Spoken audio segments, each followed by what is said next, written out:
Yeah, let's talk about your process. I love it because let's say you take someone that doesn't know sales and they master sales and then they can sell to anyone. But how do you get to that point where you're only selling to the people that you really want to work with?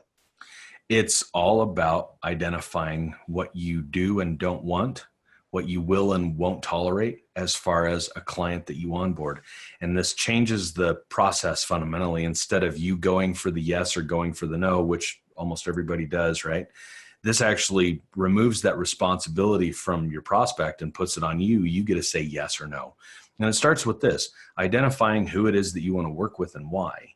And it's not, well, they've got enough money or, well, they want it or need it. That's all superficial stuff. It all comes down to this. You've got to identify who it is that you want to work with, right? And kind of the way that I look at sales and marketing really is very similar to dating, right? You wouldn't, if you made eye contact with somebody in line at Starbucks and you smiled at each other and you went over and started talking and you were like, I don't really like this person, you're probably not going to continue going down that road of trying to date them, right? But a lot of us end up doing that in our businesses. And it's not always so glaring, but if we're paying attention and we're actually focused on the people that we're talking to, it's pretty easy to see those red flags come up. And so this is the process. It's identifying who it is that you want to work with based on a values level, right? Do I relate with this person or not? And then it comes down to, do they want it and need it? Are they interested in starting now? Do they have the resources to do so?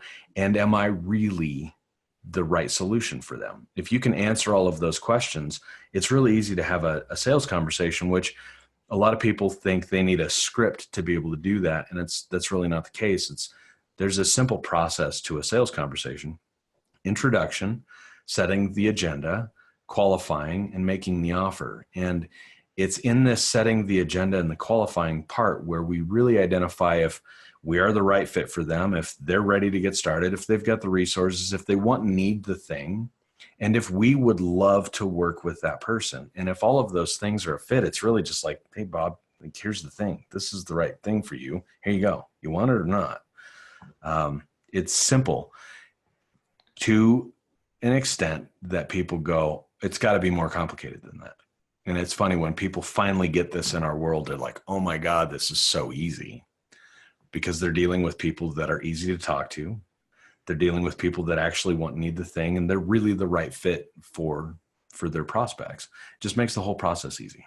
And I'm assuming setting expectations is also a part of that. I mean, you're like, hey, like I don't work weekends. Obviously, that's a very basic one, but whatever your expectations are of, hey, this is how I work with my clients. This is the type of relationship I want to have. And I don't work with people that don't respect that type of relationship. That's a part of it, right? Yeah, absolutely. It's actually part of the qualifying process.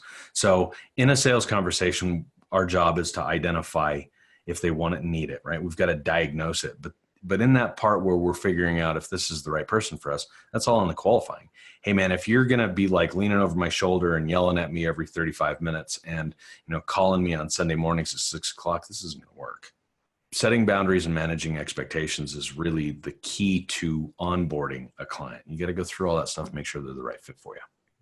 So let's say someone's bought into this. They're like, Landon, you know what? This is resonating with me. I need to do a better job making sure that I only work with people that I want to work with. And they change their mentality, that they start kind of going down this path. Where do you see most people mess up once they start to change that mentality?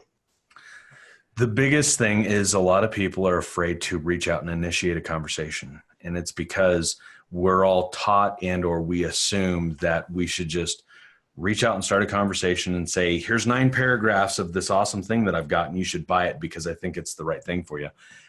It's all based on relationships, right? If you go through any real sales training where they're selling anything more than a couple $100, they talk about humans in general need 7 to 12 touch points before they're ready and willing to buy. How do we accomplish that when we've got social media and we're all sitting behind computers, right? Yeah. It's called social currency. Light touches, and the agenda of the thing that I want to sell is not come up yet. We're trying to identify if we are a fit relationship-wise, relatability-wise.